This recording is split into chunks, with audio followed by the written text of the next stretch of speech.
नमस्कार, आप देख रहे हैं न्यूज 18। मैं हूं आपके साथ मेनका चौधरी और पहली खबर लखनऊ से। हाईकोर्ट के लखनऊ बेंच ने राहुल गांधी की नागरिकता के विवाद पर सिटीजनशिप एक्ट के तहत केंद्र सरकार के सक्षम प्राधिकारी को की गई शिकायत पर कार्रवाई का ब्यौरा मांगा है। कर्नाटक के बीजेपी कार्यकर्ता एस विघ्नेश शिशिर की याचिका पर हाईकोर्ट ने आदेश दिया।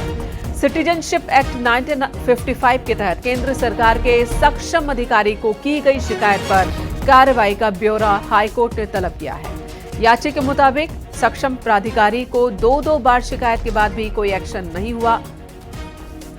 दोबारा याचिका उसने दाखिल की।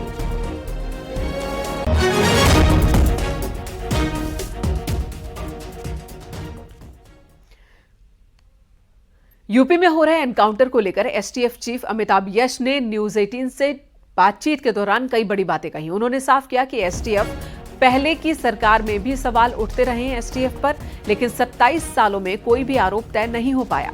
एसटीएफ में बिरादरी या जाति वाला कोई रोल नहीं है। यहां योग्यता के आधार पर ही नियुक्तियां होती हैं और योग्यता के आधार पर ही काम होता है। एनकाउंटर और एनकाउंटर की सियासत के बीच में उत्तर प्रदेश एसटीएफ के चीफ और यूपी के ADG law and order Amitabh Yash हमारे साथ हैं। अमिताभ यश साहब से बात कर लेते हैं। जिस तरह से एनकाउंटर्स को लेकर एसटीएफ को घेरा जा रहा है उसके बारे में आप कुछ कहेंगे कि चप्पल में एनकाउंटर हो रहा है और बगैर बुलेट प्रूफ जैकेट के लोग निकल रहे हैं एनकाउंटर के लिए? जो भी पॉलिटिकल कमेंट्स हैं उस पर तो मैं कोई टिप्पणी नहीं दे पाऊंगा, लेकिन एसटीएफ जो परिस्थितियां होती हैं उसी में काम करती है। बाकी पुलिस फोर्स के साथ भी ये सही है। जो भी इनकाउंटर अथवा अपराधी को गिरफ्तारी की कोशिश की जाती है वो अपराधी के हिसाब से, अपराधी के प्रोफाइल के हिसाब से पुलिस अपनी कार्रवाई करती है। कई बार सूचना संकलन के लिए पुलिस को या स्पेशल यूनिट्स को अलग अलग वेस में भी काम करना पड़ता है। जहां तक आवरण का सवाल है, ये मौके पर क्या परिस्थितियां हैं उस हिसाब से पुलिसकर्मी अपना डिसीजन लेते हैं। कई बार इतना समय भी नहीं होता कि पूरी वर्दी चढ़ाई जा सके या जो कपड़े वो चाहते हैं पहने जा सकें। कई बार तत्काल भागना पड़ता है। तो ये सब इश्यूज जो हैं ये नॉन इश्यूज हैं। इस पर अनावश्यक बहस जो है इसका कोई मतलब नहीं है। पुलिस अपना काम कर रही है, एसटीएफ भी अपना काम कर रही है। जो खास करके एसटीएफ को वही काम दिए जाते हैं जो बड़े माफियाओं से संबंधित हो, बड़े अपराधियों से संबंधित हो, सनसनीखेज घटनाएं हो, kidnappings, fake currency, narcotics. Obvious है कि इससे संबंधित मुलजिम बहुत ही खतरनाक होते हैं और कई बार गिरफ्तारी के प्रयास में अपराधी पुलिस पर फायर भी कर देते हैं। ऐसे में पुलिसकर्मियों को अपना बचाव भी करना होता है, अपराधी को गिरफ्तार भी करना होता है और अगर इसमें कई बार इसमें मुलजिम की जान भी चली जाती है। तो ये एक सामान्य पुलिस के अपराध के विरुद्ध कार्रवाई का हिस्सा है। इसमें किसी भी चीज को बिना किसी तथ्य के, बिना किसी आधार के उस पर कमेंट करना कभी भी उचित नहीं होता। एसटीएफ पर इस प्रकार के कमेंट काफी दिनों से मैं भी सुन रहा हूं और होते रहे हैं। लेकिन आपको मैं बताना चाहूंगा कि हर एनकाउंटर की पूरी जांच होती है। ये आर्गुमेंट दिया गया कई लोगों द्वारा कि ये सब काम पुलिस अपने रिवॉर्ड्स के लिए और आउट ऑफ टर्न प्रमोशंस के लिए करती है। आउट ऑफ टर्न प्रमोशंस तो यूपी में होते ही नहीं है। इसका कोई नियम अब नहीं है। रिवॉर्ड्स भी तब आसानी से मिलते हैं जब अपराधी पकड़ा गया हो। अगर अपराधी मुठभेड़ में मारा जाता है तो रिवॉर्ड्स सारी जांच की कोर्ट में प्रस्तुति और उसके बाद फाइनल रिपोर्ट का एक्सेप्ट होना, एनएचआरसी और स्टेट ह्यूमन राइट्स कमीशन द्वारा जांच को एक्सेप्ट करना, मजिस्ट्रियल जांच के फेवरेबल होने के बाद ही मिल पाता है। तो ये दोनों आर्ग्यूमेंट्स गलत हैं और तथ्यहीन हैं और अगेंस्ट कॉमन सेंस है। एक जिस तस्वीर से ये बहस शुरू हुई है कि मंगेश यादव का एनकाउंटर होता है और एनकाउंटर का जो प्लेस है वहां पर आपके डिप्टी एसपी साहब चप्पल में खड़े हुए, उसके चप्पल की कीमत को लेकर ट्रोल करने लगे, क्या आपकी बात हुई डिप्टी एसपी साहब से? इस न्यूज को देख करके मैंने अफसर से बात की थी, तो उन्होंने बताया कि इस घटना और फोटोग्राफ के बीच में काफी समय का डिफरेंस है। 3:30 बजे रात्रि को पुलिस का एक्शन हुआ था और ये सूर्योदय के समय की फोटोग्राफ है। ये फोटोग्राफ तब ली गई थी जब जो बॉडी है वो घटनास्थल से हटाई जा चुकी थी, फॉरेंसिक टीम आ चुकी थी। तो और उन्होंने ये भी बताया कि उनका जूता कीचड़ से सन गया था और उसके बाद उन्होंने जो गाड़ी में उनके पास फुटवेयर रखा था उसको पहन लिया। इसमें कंट्रोवर्सी की क्या बात है, ये हमारी समझ में नहीं आता। और अगर मुठभेड़ के समय में भी किसी कारण से जूता नहीं पहन पाए होते तो इसमें भी कोई ऐसी बात नहीं है जिसके लिए कोई उंगली उठाई जाए। मार्च 2017 में उत्तर प्रदेश में जब से योगी आदित्यनाथ की सरकार आई तब से आज तक 209 अपराधी एनकाउंटर में मारे गए हैं। मार्च 2017 से आप एसटीएफ के भी चीफ हैं, 51 अपराधियों को एसटीएफ ने एनकाउंटर में ढेर किया है। इसके बाद भी जब एसटीएफ को स्पेशल ठाकुर फोर्स कहा जाता है तब आपको कैसा लगता है? ये इस प्रकार के आरोप अगर लगा भी दिए गए तो तथ्य जो है वो इसके विपरीत है। एसटीएफ में हर टीम में हर बिरादरी के लोग हैं और ये कभी इशू भी नहीं रहा एसटीएफ में रिक्रूटमेंट का। एसटीएफ में जब भी किसी को लिया जाता है तो पूरी तरह से उसकी क्षमताओं के बारे में उसका साइको एनालिसिस करके उसके पूर्व में उसका अपराध के विरुद्ध कार्य करने में क्या रिकॉर्ड रहा है, ये सब कुछ देख कर लिया जाता है। इसमें कभी भी किसी की भी बिरादरी का कभी रोल नहीं रहा। पिछले 27 वर्षों से एसटीएफ काम करती चली आ रही है। यहाँ बहुत सारे कर्मी ऐसे हैं जो पिछले 12-14 साल से लगातार एसटीएफ में हैं और अपनी अच्छी सेवाएं दे रहे हैं। तो बिरादरी आदि का कोई औचित्य एसटीएफ में नहीं होता। मंगेश यादव का एनकाउंटर होता है, उसके बाद से इस पर भी सवाल उठाए गए कि जाति देखकर एनकाउंटर किया जा रहा है। जब ये घटना हुई थी और इसका अनावरण हुआ था, सभी 14 मुलजिमों के नाम भी प्रेस को बताए गए थे। पहले 3 मुलजिमों की गिरफ्तारी हुई, उनसे पूरी घटना का खुलासा भी हुआ। तब तो किसी ने भी इस बात पर सवाल नहीं उठाया कि ये नाम गलत खुले हैं अथवा ये मुलजिम नहीं है अथवा उनकी जाति क्या क्या है, उस हिसाब से मुलजिमों का नाम का अनावरण हुआ है। पुलिस ने पूरे साक्ष्यों का संकलन करके टेक्निकल एविडेंसेस, सीसीटीवी का कैमरे से प्राप्त जो एविडेंसेस थे, जो मुखबिरों से जानकारी हुई, जो मुलजिमों से पूछताछ हुई, इन सब के आधार पर घटना का अनावरण किया था और अच्छा प्रोफेशनल इन्वेस्टिगेशन भी हुआ है इसमें। जो भी मुलजिम है इसमें उन सभी को कानून के दायरे में लाया जाएगा। कुल 14 मुलजिम में 2 मारे गए हैं। 3 ऐसे अपराधी जिन्होंने घटनास्थल पर दुकान के अंदर घुस करके डकैती में हिस्सा लिया था, वो 3 अभी भी वांछित हैं। अन्य अपराधी गिरफ्तार किए जा चुके हैं। तो इसमें पुलिस एक्शन आगे भी जारी रहेगा। जो भी अपराधी अगर सरेंडर करना चाहे, जेल जाना चाहे तो सरेंडर कर सकता है। लेकिन आपको भी जानकारी है कि इन 3 अपराधियों ने अभी तक सरेंडर नहीं किया और लगातार फरार हैं। कुछ हैं जो माल को बेचने के चक्कर में घूम रहे हैं और इस कारण पुलिस के या एसटीएफ के लोगों को उसकी जानकारी हो जा रही है और उन्हें पकड़ा जा रहा है। मुख्यमंत्री योगी आदित्यनाथ से आज लखनऊ में पूर्व राज्यसभा सांसद और सेवानिवृत्त आईएएस एनके सिंह ने शिष्टाचार मुलाकात की ये तस्वीरें सामने आई हैं। पूर्व राज्यसभा सांसद एनके सिंह और सीएम योगी आदित्यनाथ की मुलाकात की ये तस्वीरें।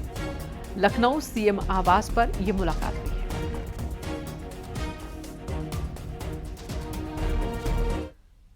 और सीएम योगी आदित्यनाथ से आज लखनऊ में गाजीपुर के पूर्व सांसद राधे मोहन सिंह ने भी मुलाकात की है। इस दौरान हॉकी के खिलाड़ी राजकुमार पाल और अनिकेत भी मौजूद थे।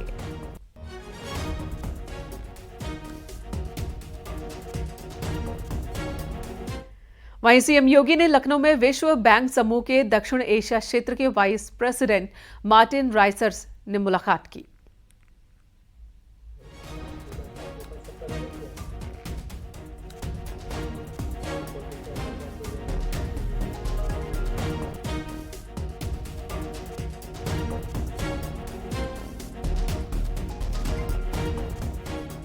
सीएम योगी आदित्यनाथ से मुलाकात मार्टिन राइसर की। विश्व बैंक समूह के दक्षिण एशिया क्षेत्र के वाइस प्रेसिडेंट हैं मार्टिन राइसर। इधर गाजीपुर की सीजेएम कोर्ट ने चंदौली जिले से संबंधित 19 पुलिस कर्मचारियों पर एफआईआर दर्ज करने के आदेश दिए। इसमें एसपी से लेकर इंस्पेक्टर रैंक तक के पुलिस अधिकारी शामिल हैं। दरअसल चंदौली जिले में तैनात कांस्टेबल अनिल सिंह ने 2021 में तत्कालीन एसपी समेत 19 पुलिस कर्मियों पर करप्शन के आरोप लगाए थे। उन्होंने पुलिस कर्मचारियों की वसूली की लिस्ट भी वायरल की थी, जिस पर तत्कालीन एसपी ने कांस्टेबल अनिल सिंह को बर्खास्त कर दिया था। शिकायत लड़की खुशबू ने 112 नंबर पर किया कि पुलिस वाले ही शादी वर्दी में आए थे और हमारे पिता को उठा कर ले गए हैं। और इस संबंध में थाना नंदगंज में भी उसने सूचना दिया था। 3 दिन तक गायब किया गया, इनको पता नहीं कहाँ रखा गया। उसके बाद गोबर हत्या के मामले में इनको 7/9/2021 को गिरफ्तारी दिखाकर चालान किया गया। इधर बागपत पहुंचे हिंदूवादी नेता साध्वी प्राची ने थूक जिहाद को लेकर बड़ा बयान दिया। उन्होंने कहा कि थूक जिहाद फैलाने वालों का एनकाउंटर कर देना चाहिए। उन्होंने थूक जिहाद को हिंदुओं का धर्म भ्रष्ट करने की एक साजिश बताया।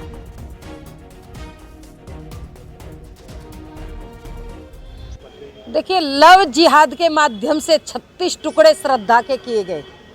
लैंड जिहाद के माध्यम से जो प्रॉपर्टी हिंदुओं की थी उन पर कब्जे होते चले गए। अब ये हिंदुओं का धर्म भ्रष्ट करने के लिए ये इतना बड़ा षड्यंत्र इनका चल रहा है। थूक जिहाद, मूत्र जिहाद। बागपत में भी मीडिया के माध्यम से मुझे आज पता चला है, यहाँ पर भी थूक की रोटियां परोसने का काम कर रहे हैं। भारतीय जनता पार्टी की सरकार को उत्तर प्रदेश के अंदर जो निर्णय ले रही है, मैं बहुत बहुत धन्यवाद देती हूँ। बहुत विशेष धन्यवाद और शुभकामनाएं देती हूँ। खबर चंदौली से है। ग्राहक सेवा केंद्र संचालक से लूट का खुलासा हुआ। पुलिस ने 2 नाबालिग आरोपी समेत 4 को गिरफ्तार किया है और उनके पास से लूट के 1,91,000 रुपए बरामद किए। तमंचा और कारतूस भी मिला है। एसपी ने पुलिस टीम को 15,000 रुपए पुरस्कार देने का ऐलान किया। ये जो अभियुक्त हैं ये सकलडिया थाना क्षेत्र के ही हैं और उसी जहां घटना हुई थी उसके आसपास के क्षेत्र के ही हैं। और जो जिस एजेंट के साथ जो घटना हुई थी, जो जनसेवा केंद्र वाला जो व्यक्ति था, उसी के आसपास के लोग रहने वाले हैं। और जो मुखबिरी भी इसमें जो की गई थी वहीं के लोकल 2 लड़कों द्वारा ही की गई थी, जिसका इसमें विवरण दिया हुआ प्रेस नोट के अंदर। लखनऊ में बीकेयू टिकैत गुट ने धरना प्रदर्शन किया। 33 गांव में भूमि अधिग्रहण के खिलाफ प्रदर्शन हुआ। हजारों की संख्या में किसान मौजूद रहे। किसानों का कहना है कि भूमि अधिग्रहण टेंडर प्रक्रिया के तहत किए जाएंगे। आपको बता दें, एलडीए ने 33 गांव की जमीन अधिग्रहण का नोटिफिकेशन जारी किया है। सारी जायजबाजी मांगे हैं। हम किसानों को जो विकसित एरिया है उसमें एक चौतरा, एक व्यवसायिक दुकान भी दी जाए, जिससे हम अपने परिवार का पालन पोषण, जीविका चला सकें। हमारी जो भी ज्ञापन दिया गया है 9 बिंदु हैं, आप उसका विस्तार पूर्वक पढ़ लीजिए। जायजबाजी मांगे हैं। आज हम 14 दिन इस किसान पथ के नीचे बैठे हैं, 1 सप्ताह का टाइम है, नहीं तो हम लोग विधानसभा के लिए मुख्यमंत्री जी के यहाँ कूच करने का काम करेंगे। बाराबंकी में भगवान लक्ष्मी नारायण मंदिर के वार्षिकोत्सव में राम जन्मभूमि तीर्थ क्षेत्र के महासचिव चंपत राय पहुंचे और इस दौरान उन्होंने भगवान को चढ़ने वाले भोग और प्रसाद को लेकर चल रहे विवाद पर कहा कि राम जन्मभूमि का प्रसाद इलायची दाने का है, उसमें घी, दूध, खोए का कोई इस्तेमाल ही नहीं होता। प्रसाद में किसी तरह की अशुद्धि की आशंका नहीं रहती।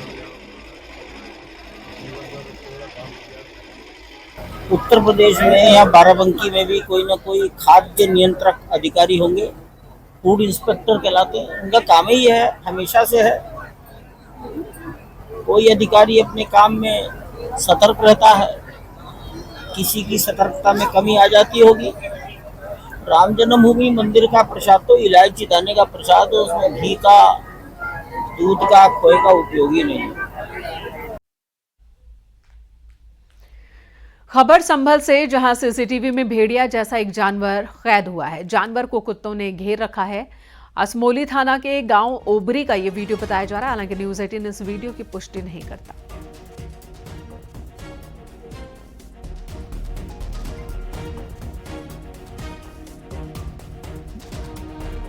मेरठ में बीजेपी व्यापार प्रकोष्ठ के प्रदेश संयोजक विनीत अग्रवाल शारदा ने बड़ा बयान दिया। उन्होंने कहा कि समाजवादी पार्टी के गुंडों से बचना है तो बीजेपी के मेंबर बन जाइए, दुकान के बाहर बीजेपी का झंडा लगाइए और सुरक्षित रहिए।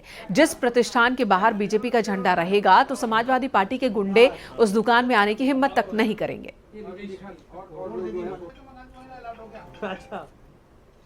कि भारतीय जनता पार्टी ने क्या किया है। हमने धारा 370-35 से हटाया कश्मीर से, हमने मर्यादा पुरुषोत्तम भगवान श्री राम का मंदिर बनाया, तो हमने व्यापारी कल्याण बोर्ड व्यापारियों के लिए बना के दिया। हमने जीएसटी की तो 408 बार अभी तक जीएसटी का सरलीकरण कर चुके। हम बताते हैं कि व्यापारियों के लिए हमने एक्सप्रेसवे का जाल दिया, हमने मेडिकल कॉलेज दिए, हमने एम्स दिए, हमने एक्सपोर्ट हाउस दिए, तो हमने टेक्सटाइल पार्क दिए, तो हमने हवाई अड्डों का एक लंबी नई श्रृंखला दी। कन्नौज में सरकारी विद्यालय की जमीन पर अवैध कब्जे को लेकर बुलडोजर एक्शन देखने को मिला। जिला प्रशासन ने बुलडोजर चलाकर अवैध निर्माण को ध्वस्त किया। सरकारी प्राइमरी स्कूल उमरदा की जमीन पर अवैध कब्जा हुआ था, जिस पर आज बुलडोजर चला।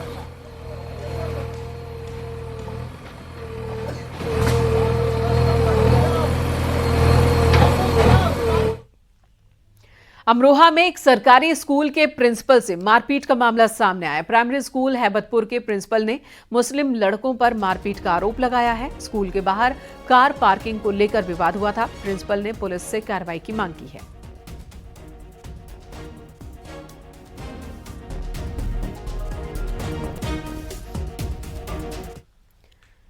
मेरठ में प्रदर्शन करने आए समाजवादी पार्टी के जिलाध्यक्ष विपिन चौधरी की जेब ही कट गई। उनके पर्स में 20,000 रुपए रखे थे और कुछ कागजात भी थे।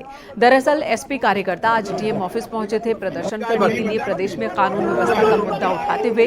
इसी दौरान जेब कतरे ने उनके पर्स पर हाथ साफ किया। अब वो जेब कतरों से अपील कर रहे हैं कि कम से कम उनके कागजात लौटा दें। नहीं था 20,000 रुपए थे डॉक्यूमेंट से, ठीक है। जब अध्यक्ष सुरक्षित नहीं है तो और कौन होगा? गेट पे भैया मेरे मिलेगा।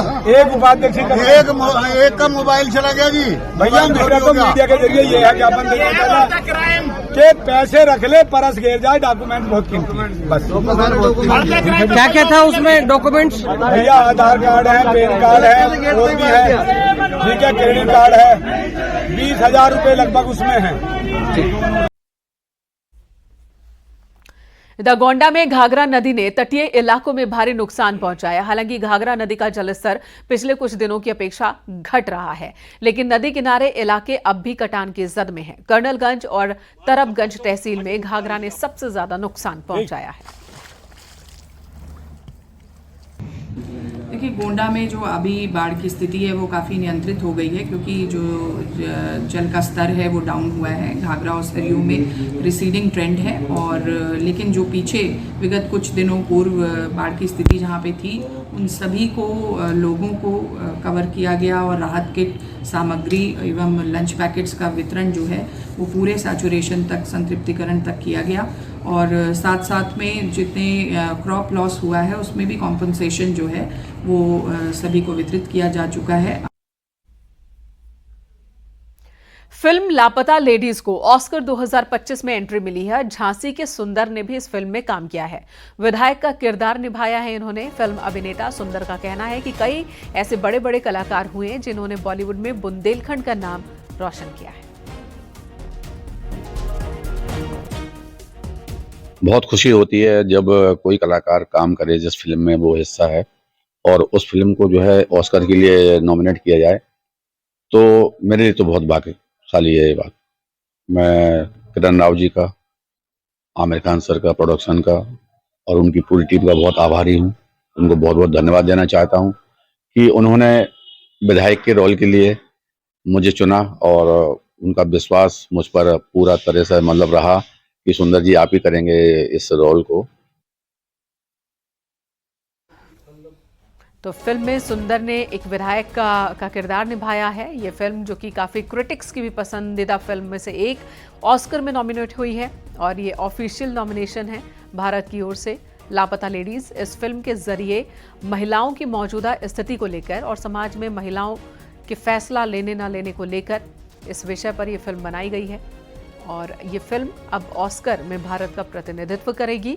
किरण राव ने इस फिल्म को निर्देशित किया है। झांसी के सुंदर ने भी इस फिल्म में भूमिका निभाई है।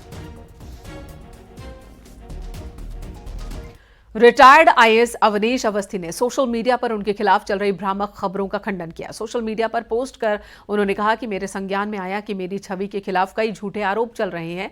मैं इन निराधार दावों की कड़ी निंदा करता हूं। सिविल सेवा में मेरा 37 साल का बेदाग करियर रहा है और इसलिए जानबूझकर मेरी छवि खराब करने की कोशिश की जा रही है। आपको बता दें, अखिलेश यादव ने अवनीश अवस्थी का नाम लिए बिना ही उन पर निशाना साधा था।